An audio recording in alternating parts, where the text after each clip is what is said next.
Eu sou Renata, coordenadora do ensino médio aqui da SUPED, Superintendência de Políticas para a Educação Básica da Secretaria de Educação, e estava na coordenação da escrita do documento referencial, né, curricular referencial da Bahia, que está em consulta pública para a contribuição de toda a sociedade aí, né? Então, o documento já está na íntegra e em partes, para que todo mundo tenha acesso, com os links para as contribuições, e essa consulta se estende até o dia 12 de agosto.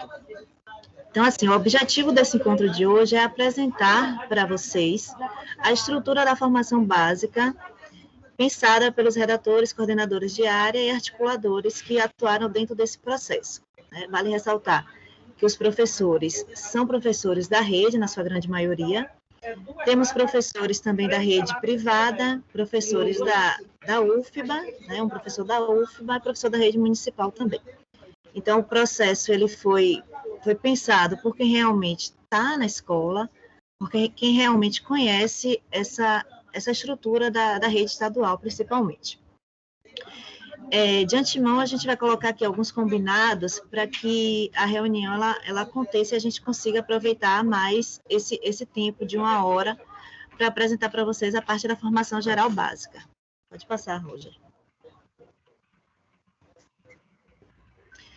Então, assim, nesse momento a gente pede que vocês fiquem principalmente com o microfone desligado, né, a câmera opcional, e quando vocês forem fazer perguntas, que a gente vai ter um momento destinado para isso, aí abrir o microfone e a câmera. A gente pede que as dúvidas elas sejam preferencialmente colocadas no chat. Temos redatores aqui que estão atentos nesse recurso para poder até eu tirar a dúvida lá e selecionar essas perguntas, essas dúvidas, para que a gente possa tirar aqui oralmente. No caso de fazer pergunta, né, que sejam objetivos para a gente possa oportunizar mais pessoas para tirar essas dúvidas. Se tiver dúvidas, outras dúvidas em relação ao DCRB, essa é apenas uma das 10 reuniões que o ensino médio regular vai fazer, fora do ensino médio de tempo integral e a educação profissional também, que vai ter outra roda de conversa nesse mesmo estilo, tá bom? Pode passar, Roger. Então, assim, gente, vamos falar hoje da formação geral básica. Temos aqui os redatores, os coordenadores de área de cada uma das áreas de conhecimento, das 4, e temos redatores que vão ficar atentos aqui ao chat, tá bom? Então, assim, de antemão, esse novo ensino médio, ele traz uma nova arquitetura curricular, que hoje o currículo é dividido em 2 segmentos, a formação geral básica, que é a nossa pauta de hoje, que pela lei ela pode ter no máximo 1.800 horas, que essas 1.800 horas elas ficam a critério dos sistemas de ensino como fazer essa divisão. Nós, em consulta com um grupo de escolas piloto, que já começaram essa implementação, uma pesquisa, nós vamos fazer essa implementação com uma divisão igualitária, 600 horas para cada ano, totalizando as 1.800 horas. E os itinerários formativos e a flexibilização curricular, que vocês vão entender essa estrutura quando eu for explicar a diferença desse início de flexibilização com os itinerários formativos, serão 1.200 horas. A lei preconiza que essa carga horária seja no mínimo 1.200 horas. Então, nós optamos pelas 1.200 horas do itinerário formativo e 1.800 horas para a formação geral básica. Bom, essa formação geral básica, a BNCC, ela é organizada por área de conhecimento, trazendo competências das áreas do conhecimento e habilidades por área, com exceção de língua portuguesa, que tem as habilidades específicas do componente. Então, assim, a organização está por área de conhecimento, mas o sistema estadual, a educação da Bahia, escolheu ainda que durante esse processo de transição curricular, o trabalho seja feito ainda por componente curricular. Então, apesar de todas as competências e habilidades da BNCC estarem organizadas por área de conhecimento, a nossa opção é que o trabalho seja ainda feito por componente curricular. Tá? Essa escolha está fundamentada em alguns fatores. Por exemplo, a formação nossa ainda não é por área de conhecimento, então nossa prática de formação e a nossa prática pedagógica é por componente curricular. Por mais que a gente já trabalhe na escola, nas ACs, nos projetos interdisciplinares, a gente sempre trabalhe por área, mas no dia a dia das aulas, elas são feitas por componente curricular. Tá? Então, nesse processo de transição, a gente tem essa perspectiva interdisciplinar, mas as aulas ainda são divididas por componente curricular. É bom ressaltar que a gente não teve omissão de nenhum componente curricular da formação geral básica. Então, eu recebi alguns questionamentos, se a gente teria alguns componentes que seriam facultativos, não. A gente tem todos os componentes obrigatórios, embora tenha uma diminuição de carga horária, já que a gente passa de uma carga horária de 2.400 horas de uma formação geral para 1.800 horas, todos os componentes perderam essa carga horária na formação geral, mas a gente tentou compensar essa perda de carga horária nos itinerários formativos, fortalecendo esses conhecimentos que são historicamente construídos pela humanidade, tá bom? Então, vocês vão conhecer os itinerários formativos, eles são carregados de objetos de conhecimento que são considerados relevantes para a formação desses estudantes. Então, de antemão, a gente teve uma redução realmente de carga horária de todos os componentes, mas todos eles continuam sendo obrigatórios na etapa do ensino médio, tá bom? Pode passar, Roger. Então, assim, eu vou passar de forma geral como é que está organizada os nossos itinerários formativos e a flexibilização. Então, nós temos uma formação geral básica, que comporta 600 horas em cada série, e temos os itinerários formativos e flexibilização. Qual foi a escolha da rede? Né? Que a gente, na primeira série, ainda não fosse trabalhado com os itinerários formativos.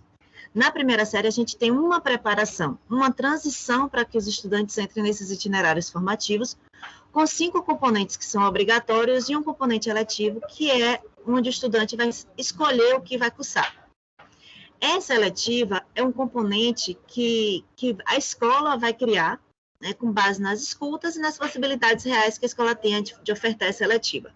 Então, os professores eles vão elaborar componentes seletivos a partir dessa escuta e a partir das habilidades próprias dos professores, como muitas escolas pilotos já estão fazendo esse ano, elaboraram 2, 3, 4, até 10 eletivas por escola. Então, é uma criação da escola, dos professores em uma atividade coletiva, tá bom? A partir da segunda e da terceira, a partir da segunda série, eles vão sim optar pelos itinerários formativos, que a nossa rede vai disponibilizar 10 itinerários formativos, tá? Um em cada área de conhecimento e das áreas integradas, totalizando 10 itinerários formativos, que eu vou explicar para vocês como é que vai ficar essa formatação. Então, na primeira série, todos os estudantes vão cursar esses 5 componentes obrigatórios e uma eletiva que ele vai escolher, que não necessariamente precisa ser de uma área específica, tá? Então, ele pode escolher qualquer eletiva que a escola oferte. Pode passar, Roger. Já podem colocar dúvidas no chat se vocês tiverem, tá bom? Então, assim, qual é a proposta para a primeira série, que é o que está em consulta, que é o que vocês vão encontrar lá, nesses componentes curriculares, lá no documento. Tem um inventário, tem um organizador curricular, que traz quais são as habilidades, competências, quais são os recursos desejáveis para essa prática, e quais são os objetos de conhecimento em cada componente desse. Então, a nossa proposta é leitura escrita de mundo, com 80 horas, para além dos números, 80 horas, iniciação científica, história e cultura indígena, africana e ameríndia, com 80 horas também. Então, e o projeto de vida, que é um componente também obrigatório. São esses componentes que são obrigatórios para todos os estudantes da primeira série e uma eletiva de 40 horas. Esses componentes eles vão ser esmiuçados hoje à tarde, tá? No webinário de hoje de tarde. Pode passar, Roger. Meu tempo já está se esgotando. E qual é a proposta dos itinerários? Como eu falei para vocês, a gente tem 2 tipos de itinerário. O da área de conhecimento e temos os itinerários integrados. Eles todos têm essa mesma proposta, tá, gente? Tem um texto introdutório onde ele apresenta o itinerário. Todos os componentes apresentam inventário, o organizador curricular com os objetos de conhecimento. Tudo isso vocês vão encontrar no DCRB. Então, qual é a estrutura do itinerário por área? Eu botei um exemplo aqui de ciências humanas, mas temos essa estrutura para todas as 4 áreas. Então, todo o itinerário formativo da área é composto por um componente obrigatório e por 2 tipos de aprofundamento. Então, o estudante que escolher aquela área, ele vai ter um componente obrigatório, independente do aprofundamento que ele escolha. Esse componente, ele integra a área. certo? Então, no caso de humanas, o componente obrigatório da segunda série é a história dos meus ancestrais. Então, independente do aprofundamento que o estudante escolha, ele vai cursar esse componente. Aí temos 2 aprofundamentos. No caso de humanas, é tempo e território e sociedade e pensamento. Então, o estudante ele vai escolher qual deste aprofundamento ele vai cursar dentro da área de humanas.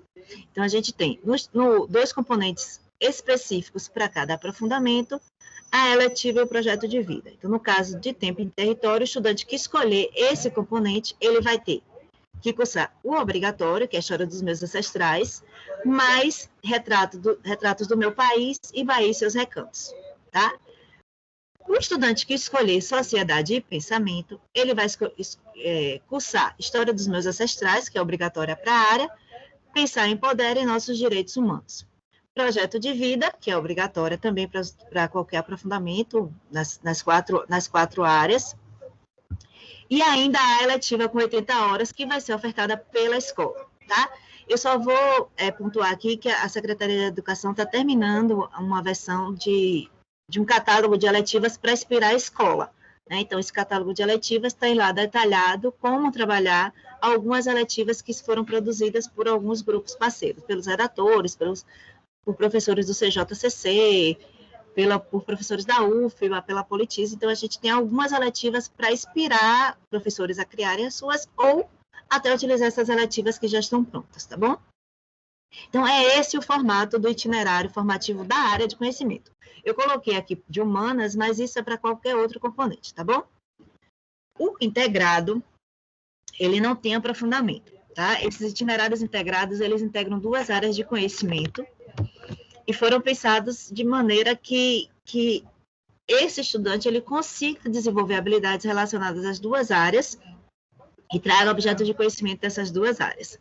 Então, você tem, por exemplo, aqui, de natureza e ciências humanas e sociais aplicadas, planeta vivo. Cada itinerário formativo integrado, ele tem um nome, tá? Então, Homo Solution, Planeta Vivo, Meu Lugar Diverso. Então, a gente tem nomes que são chamativos para que esses estudantes e professores também conheçam esses itinerários e utilizem, assim eles entendam que é pertinente para a prática deles do dia a dia. Então, para a segunda série, por exemplo, esse Planeta Vivo, ele traz 3 componentes obrigatórios, que é a agricultura, soberania alimentar, então é um componente com 120 horas, e os outros 2 com 80 horas, contextos e ética para ciências, trilhas ancestrais. Para a terceira série, esse mesmo componente, o estudante vai ver saúde integral, meio ambiente e sociedade, processos investigativos em tecnologia. Vale ressaltar que a gente também tem um encontro desse específico para tratar cada itinerário desse, para que vocês possam conhecer mais a fundo como eles foram pensados, tá bom? E tem a eletiva de 80 horas e o projeto de vida também, que é obrigatório para todas as séries do ensino médio com 40 horas. Então, assim, é muita coisa, é muita novidade, a gente sabe, né? Então, a gente tem um e-mail para tirar dúvidas, a gente vai ter encontros específicos de cada itinerário desse, porque a gente entende que, como é uma novidade, pode surgir muitas dúvidas, muitos questionamentos, entender realmente como vai funcionar. Então, é mais ou menos esse formato aí de arquitetura curricular que a gente tem. Uma formação geral básica, uma primeira série com componentes obrigatórios, e itinerários formativos a partir da segunda série. Esses itinerários, eles podem ser por área de conhecimento ou por áreas integradas. Essa escolha vai ser da escola, com algumas variáveis, claro, né? Então, assim, o número de turmas de cada série que tem na escola, os professores que podem ministrar isso aí, esses componentes.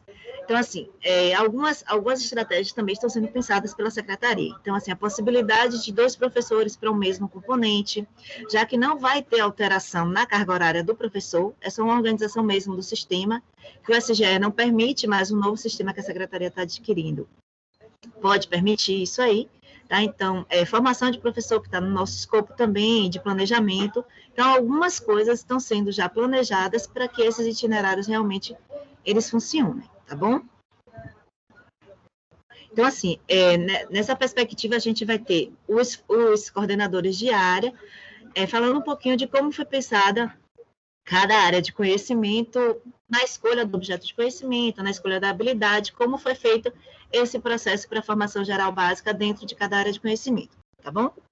Aí eu vou chamar a Norma agora para falar um pouquinho, ela é coordenadora de área, é professora da rede também, coordenadora diária da área de linguagem e suas tecnologias. Então, ela vai falar um pouquinho com vocês sobre o processo de escolha da área de linguagem, tá bom? Norma, é com você. Bom dia a todos e todas.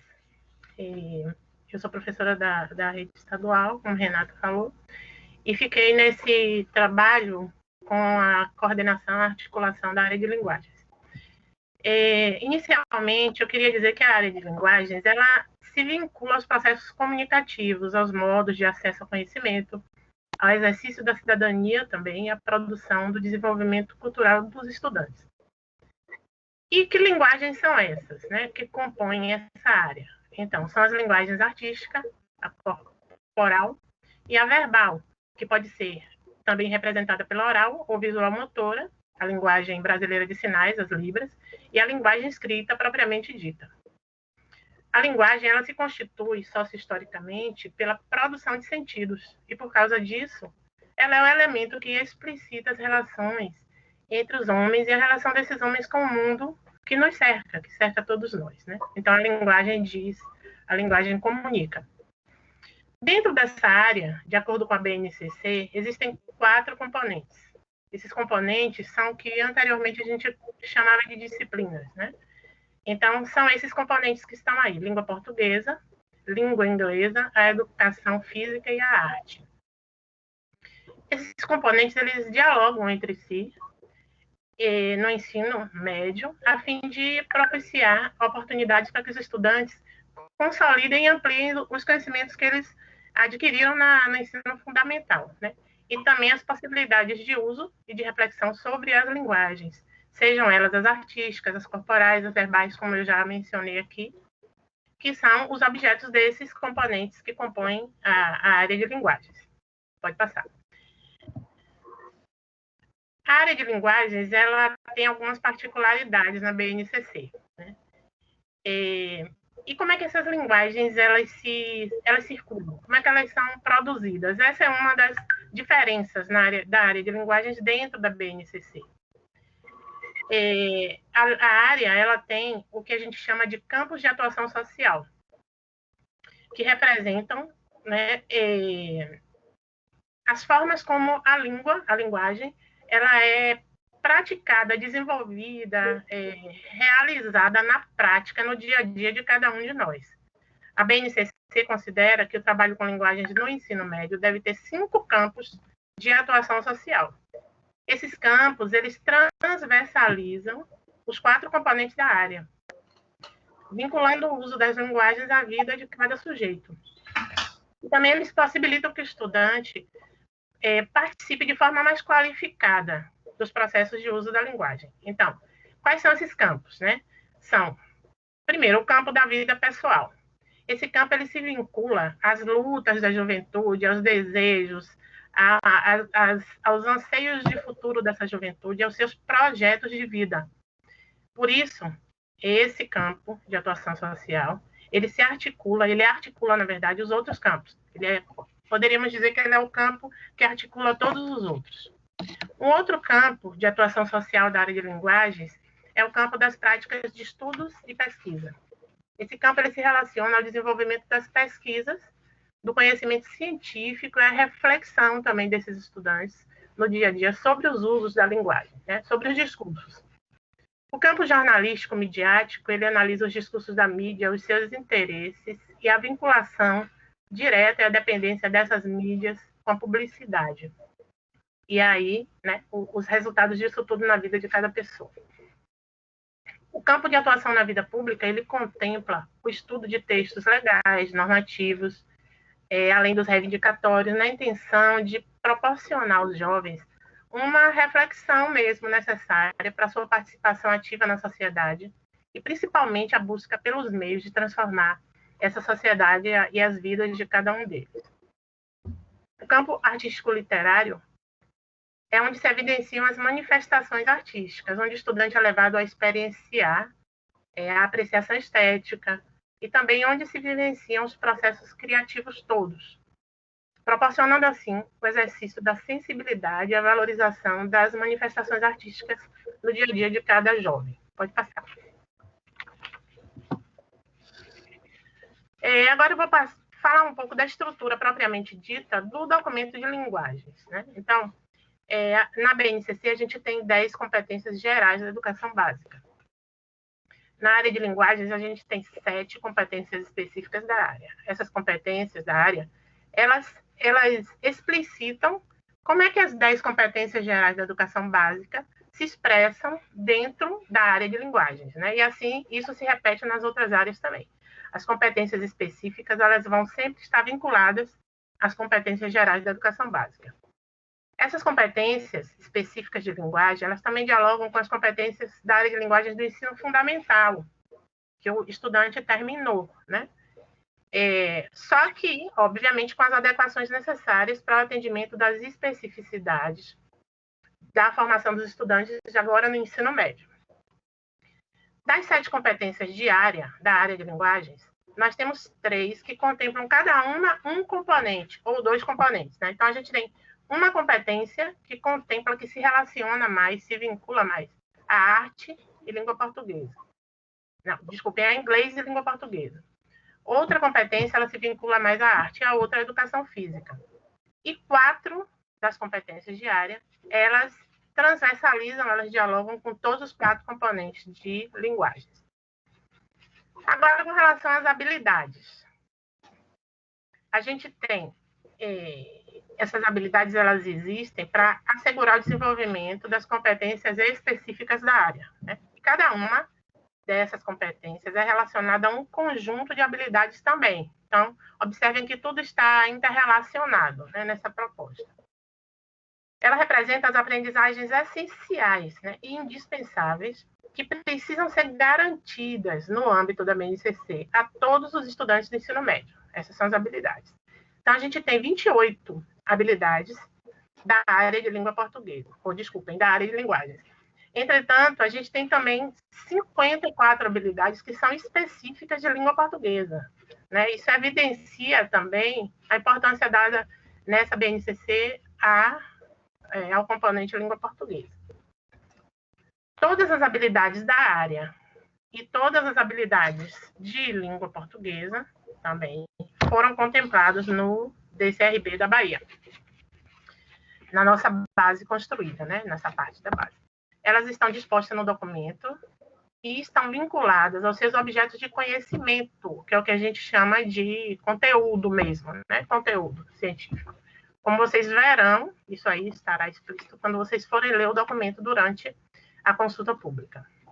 Além disso, na Bahia, a gente tem também 12 habilidades que foram criadas pelos redatores da área de linguagens para atender especificidades dos componentes educação física, inglês e arte.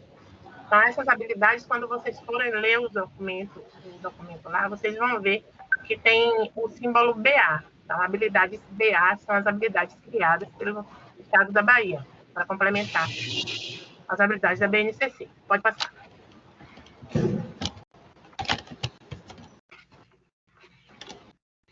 Pode passar, viu?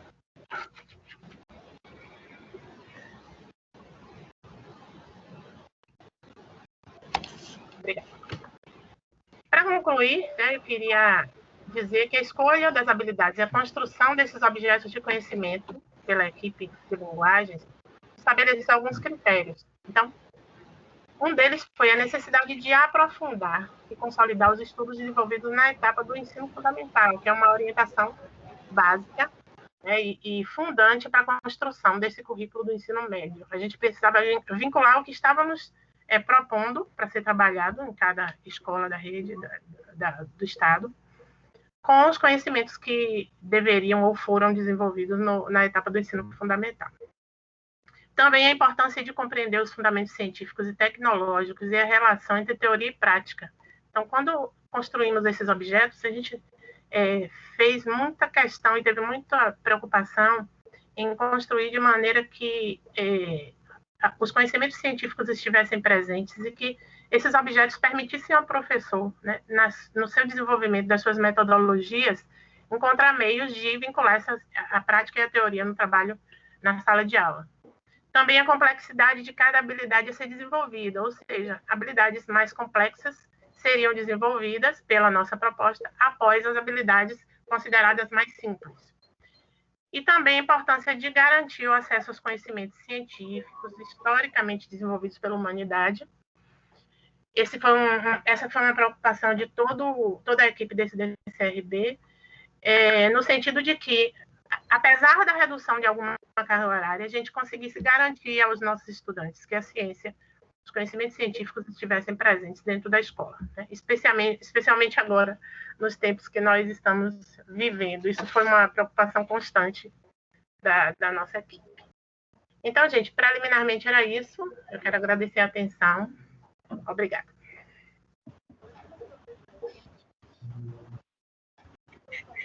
Bom, gente, agora eu vou chamar a Eric aqui, Eric Salles, é professor também da rede estadual, rede municipal.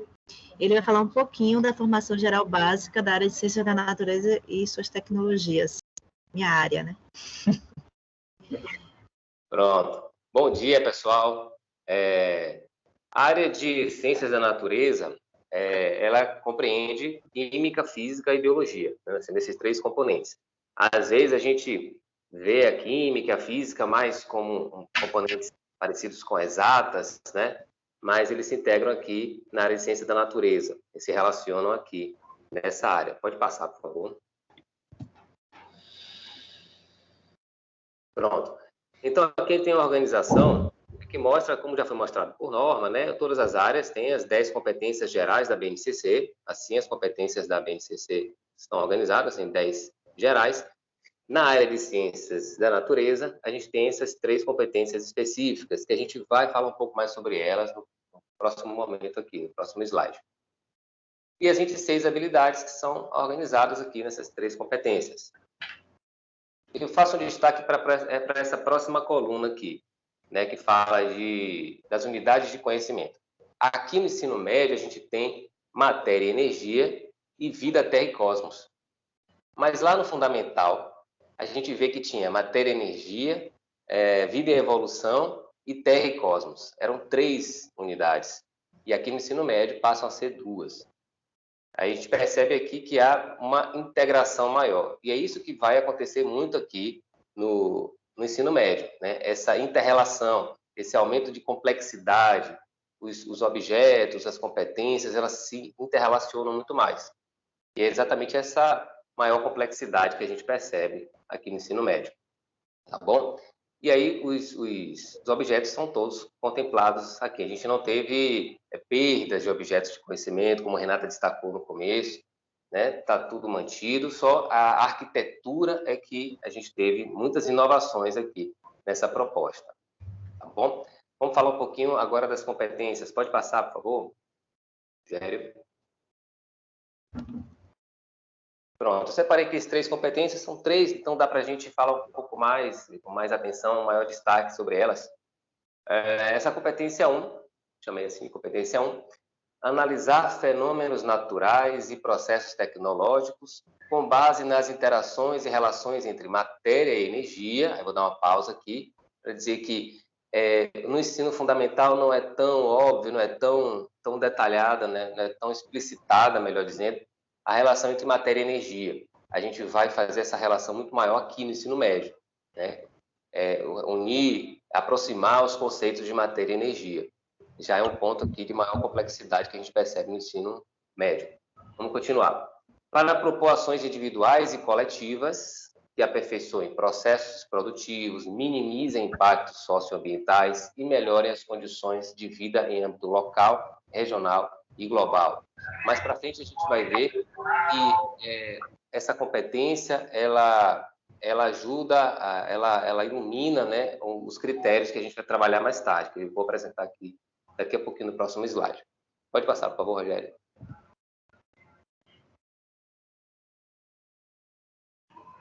Pronto. Uma outra competência, analisar e utilizar interpretações sobre dinâmica da vida, da Terra e do cosmos. Aí você veja que aqui a gente já faz aquela integração entre vida e evolução, e terra e cosmos, que as unidades, não em 3, mas em 2 unidades, propõem aqui nessa nova proposta aqui. Então, dinâmica da vida, da terra e do cosmos, para elaborar argumentos realizar previsões sobre o funcionamento e evolução dos seres vivos e do universo, e fundamentar e defender decisões éticas e responsáveis. Mais uma vez aqui, decisões éticas e responsáveis, a gente vai ver que é um critério importante que a gente elencou. E falando aqui mais um destaque que eu faço aqui nessa competência, muito importante, que é que ele relaciona, né, a dinâmica da vida, da Terra e do cosmos, para realizar previsões sobre o funcionamento e evolução dos seres vivos. A gente percebe a integração, né, daquelas duas unidades que a gente havia separado lá, mais uma vez, aí no ensino fundamental, na BNCC do fundamental. Ok? E uma coisa importante de destaque aqui, desculpe, uma coisa importante para destacar aqui, deixa eu ajeitar aqui, é utilizar esses dados para fazer inferências sobre o mundo. Ou seja, usar dados científicos para interpretar o mundo, fazer leitura de mundo, e não só a leitura, mas também a sua inter-relação com o mundo, modificar o mundo, não é? Pode passar, Rogério, por favor. A minha câmera aqui. Pronto, e outra competência que eu quero destacar é essa terceira competência que traz investigar situações problema e avaliar aplicações do conhecimento científico e tecnológico e suas implicações no mundo, utilizando procedimentos e linguagens próprios das ciências da natureza. Aí faço mais uma pausa aqui para a gente observar que a ciência tem vocabulário próprio, tem uma linguagem própria, e dominar essa linguagem científica é dominar um instrumento de poder importante, né? Então, quando se pensa em empoderar alunos, empoderar os estudantes, as pessoas, pensa-se também no domínio do vocabulário, das linguagens e dos instrumentos de poder. Então, muito importante essa parte aqui. Então, continuando, aplicações no mundo, utilizando procedimentos e linguagem próprios das ciências da natureza para propor soluções que considerem demandas locais, regionais ou globais. Demandas globais, além das demandas locais. É um estudante pensando para o seu microcosmos, mas também para além dele. E comunicar suas descobertas e conclusões a públicos variados, em diversos contextos, por meio de diferentes mídias e tecnologias digitais de informação e comunicação. Sua integração com o mundo, não é? Essa linguagem variada é muito importante. Pode passar, Rogério, por favor. Pronto. Então, pensando nessas competências, a gente traz aqui alguns critérios utilizados na construção da formação geral básica. Como foi feita a seleção e distribuição das habilidades ao longo das 3 séries do ensino médio? Veja que a gente tem 2 unidades de conhecimento e a gente distribui elas em 3 séries de ensino médio. Critérios. Olhar integrador entre os 3 componentes. Veja que foi uma preocupação desde o começo da apresentação aqui, né, de destacar que química, física, biologia, esses 3 componentes eles precisam estar muito bem integrados aqui, porque são 3 perspectivas de mundo diferentes, mas que os fenômenos eles não separam nas perspectivas. Os fenômenos eles acontecem e essas múltiplas leituras são importantes para a compreensão de mundo.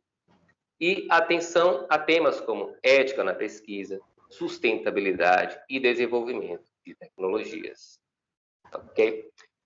Então era isso, pessoal. Muito obrigado, Renata.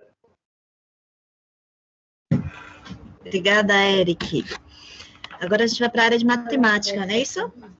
Rogério, está aqui Rogério Fonseca, professor de matemática, vai apresentar, vocês não vão conseguir vê-lo porque ele está passando os slides. Mas depois ele bota o rostinho dele na tela no momento que a gente for dialogar aqui com vocês. Pronto. Posso seguir, então? Bom dia a todos e todas. Então, vamos lá. Como a Renata colocou, vocês não conseguem me ver, né? E eu fico sentindo essa ausência. Eu queria começar para chamar a atenção, né, a respeito do que Norma começou falando, a respeito de língua portuguesa, do que Eric reforçou, e aí eu continuo nesse reforço. A gente tem as 10 competências, né, gerais, e elas, em matemática, vão se comunicar com as 5 competências específicas da área. Essas 5 competências específicas da área estabelecem uma relação, né, muito direta né, algumas mais intensamente, outros um pouco menos intensamente, com as 43 habilidades, né? Então, a gente consegue perceber que houve uma preocupação dessa relação, dessas 5 competências estabelecidas com essas 43 habilidades que vocês vão ver que estão presentes em todo o trabalho específico da área de matemática dessa base nacional comum curricular.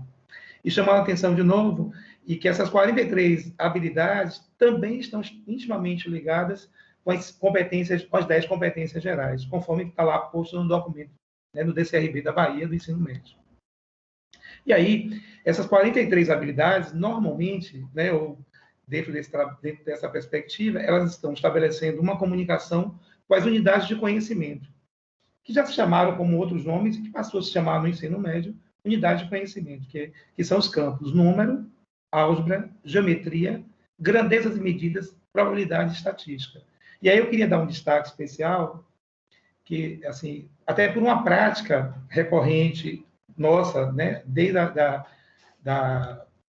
do movimento da matemática moderna, a gente tinha um foco muito grande em número e álgebra, né? A gente passou a ter um foco muito, principalmente em álgebra, após essa mudança, né? Após esse movimento. Então, a gente passou a ter um foco extremamente grande em álgebra. E o documento vem trazendo uma perspectiva da gente retomar o estudo da geometria, das grandezas medidas e também, né, chamar a atenção da importância da probabilidade e estatística. E a gente tem visto isso principalmente agora, com a construção dos modelos pandêmicos, né, para lidar com esse processo que nós estamos vivendo. Então, a probabilidade estatística tomou um lugar muito importante. E aí a gente fica sempre se perguntando, enquanto, principalmente nós, professores um pouco mais velhos, talvez, que passamos por uma universidade há um tempo muito grande atrás, a gente vem percebendo, ou nós não tivemos esse olhar nas nossas formações. Então, a BNCC, nesse momento, chama a atenção muito dessa importância de valorização desses espaços. E aí eu queria também chamar a atenção do que Norma colocou antes, né? A necessidade de aprofundar e consolidar os estudos desenvolvidos na etapa do ensino fundamental. Então, o ensino médio passa a ter um foco muito grande dessa ampliação da compreensão do que foi trabalhado no ensino fundamental. Eu queria até destacar que a matemática passa a ter um trabalho muito mais voltado para um letramento matemático, para contribuir com o letramento social. Mas, ao mesmo tempo, ela não assume um lugar, pelo menos essa foi a intenção do grupo de matemática, que ela não assumisse o lugar apenas disso, não quer dizer que o lugar dela fosse para além desse lugar, que não era ser o veículo que vai conduzir, por exemplo, as áreas de química, física, biologia, a um letramento científico, contribuir para esse letramento científico, mas que ela extrapolasse esse lugar, contribuindo, inclusive, com uma percepção crítica, aquilo que o professor Eric, nesse tanto, chamou a atenção. Que ela contribuísse também com algumas questões da discussão, inclusive da ética, a qual estão sendo construídas pesquisas. Então, a matemática passa a ter uma percepção, ou pelo menos foi essa a nossa intenção, de construir uma visão extremamente crítica em relação, inclusive, ao próprio processo do ensino e da aprendizagem. E aí a gente vai chamar a atenção que, apesar dessa redução de 800 horas por ano para 600 horas, nós estamos aqui contemplando todos os objetos de conhecimento do ensino médio. Então, não houve redução dos objetos de conhecimento do ensino médio. Pelo contrário, todos os objetos foram trabalhados. Mas qual foi a nossa grande preocupação? É que esses objetos de conhecimento fossem distribuídos ao longo das séries a partir de uma maturidade e a partir de uma vivência desse estudante. E aí eu queria passar para o próximo slide aqui, chamando a atenção, inclusive, dos nossos próprios critérios para a construção desse trabalho, né?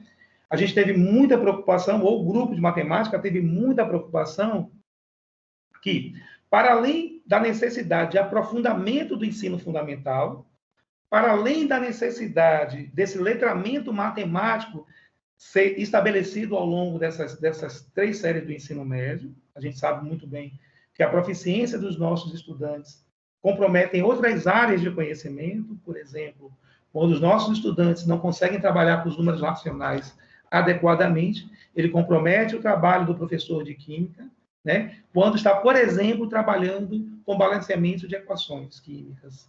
ele compromete o trabalho ou o desenvolvimento do trabalho do professor de física, quando, por exemplo, o nosso aluno, que apesar de trabalhar no conteúdo matemático específico das funções, não consegue relacionar que, quando o professor está trabalhando com movimento uniformemente variado ou com outro conhecimento formal, ele, por exemplo, vai estar trabalhando com funções.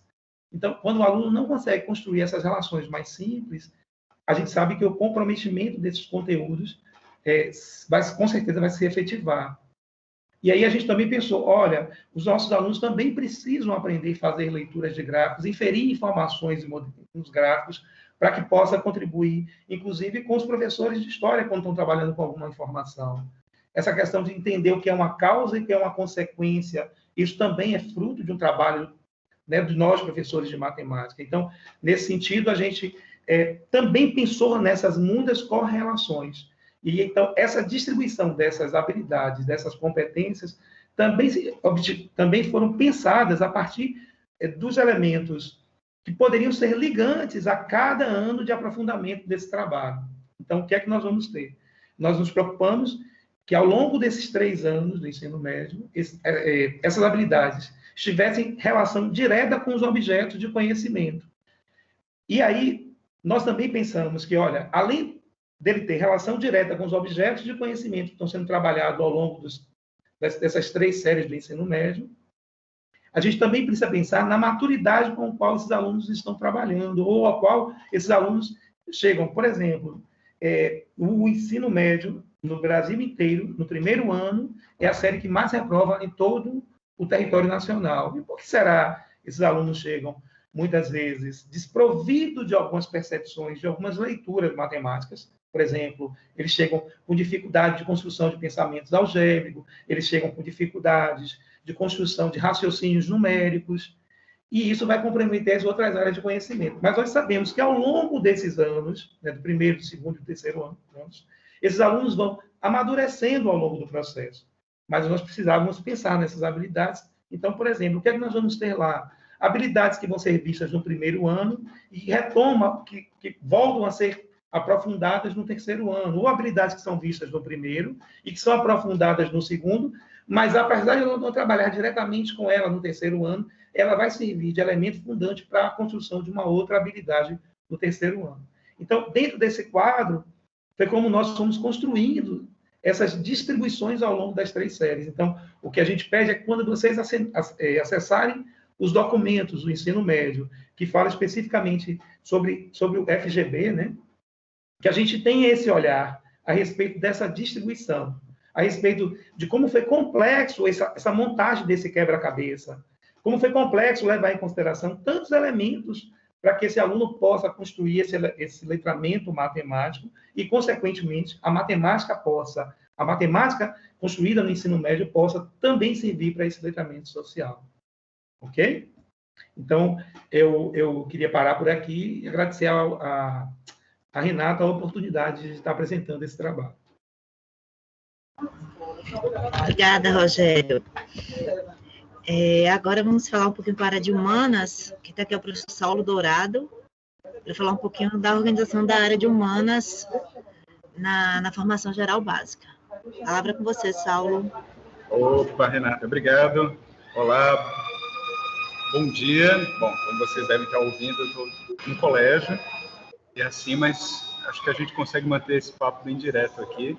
Então, bom dia a todos e todas que estão aqui. Né? Tive essa trajetória junto com outros redatores, grandes redatores, que aqui estão presentes, podem, de repente, responder ali no chat, qualquer ponto, dentro de História, Geografia, Sociologia e Filosofia.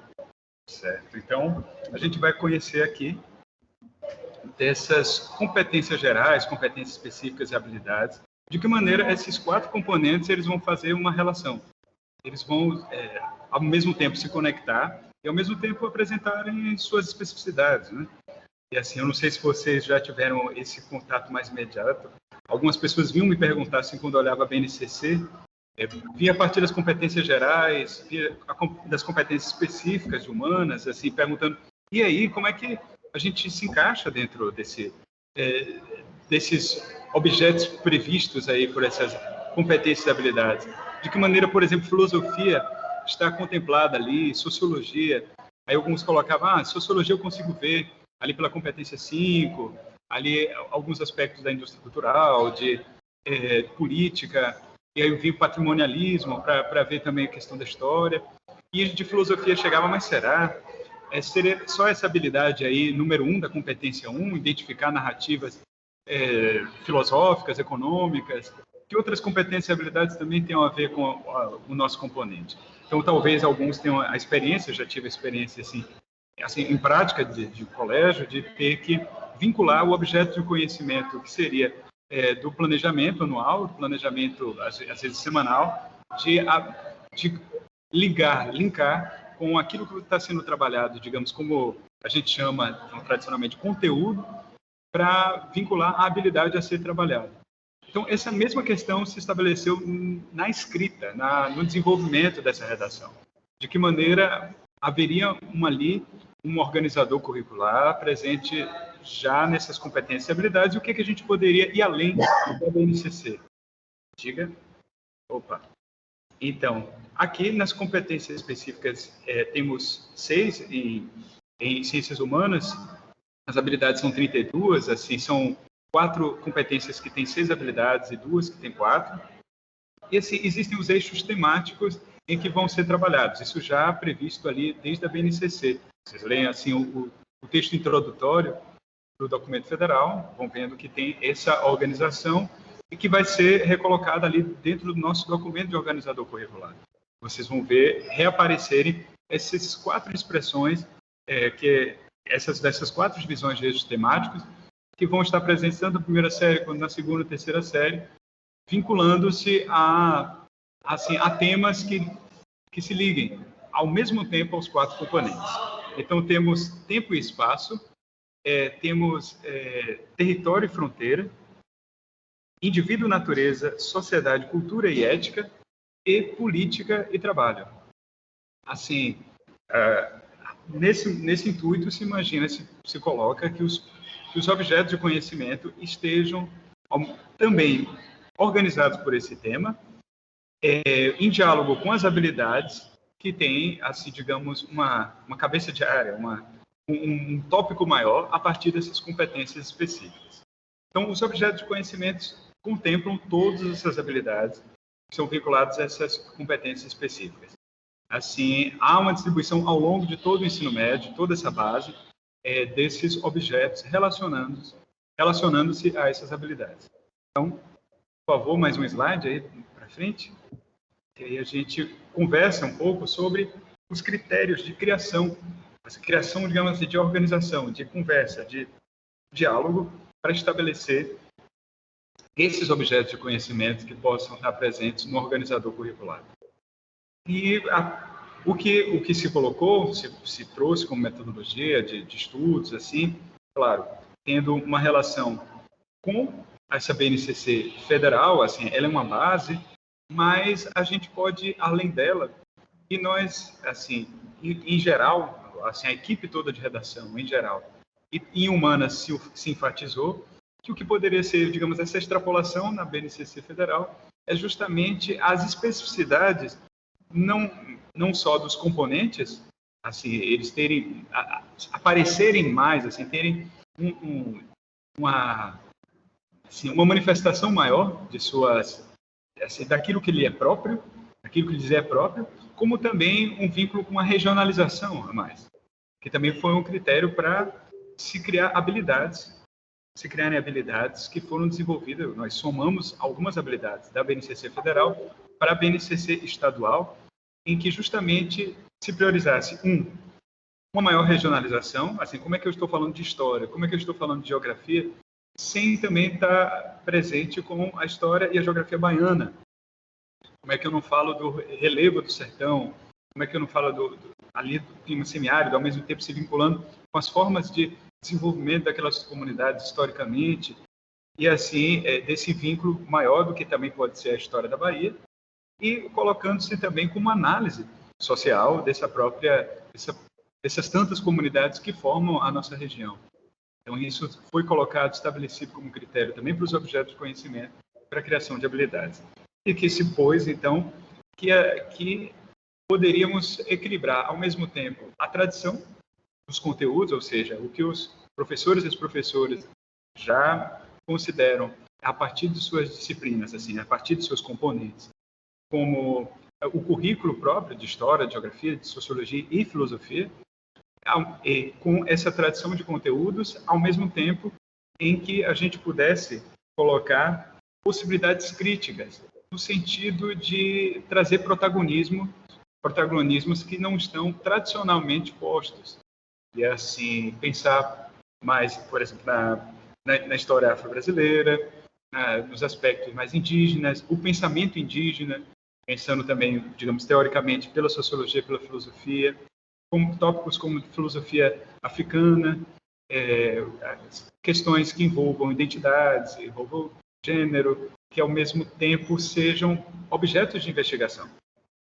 Então, se estabeleceu então a tentativa desse equilíbrio, vindo já dessa tradição, no caso de História e Geografia, desde o ensino Fundamental 2, realmente fazendo essa conexão de objetos que já estavam ali presentes e fazendo essa sequência dentro da BNCC federal e somando com Sociologia e Filosofia essas possibilidades que, assim, desses componentes que estão no ensino médio, Sociologia e Filosofia, mais recentemente, mas já formaram uma tradição desde ali, quando era transversal em 96, até a obrigatoriedade do ano de 2008, colocar ali uma tradição de ensino, de currículo, presente, então, desses objetos, somando-se ao que está sendo colocado, discutido, analisado e criticado, desde também da universidade até as práticas na sociedade como um todo nesse momento.